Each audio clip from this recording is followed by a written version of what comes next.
Hello everyone and welcome to Tech Upskill channel. In today's video I will show you a simple and effective solution to fix Hibernate mode not working in Windows 11. And now let's get started.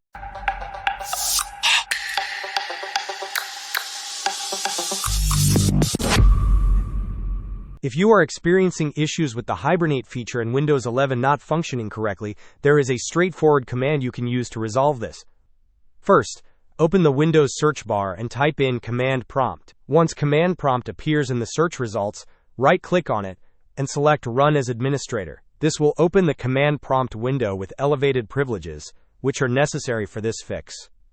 In the command prompt window, type the following command exactly: powercfg /hibernate, and then press the Enter key. This command will re-enable or refresh the Hibernate feature on your system, which should resolve any functional problems you are encountering.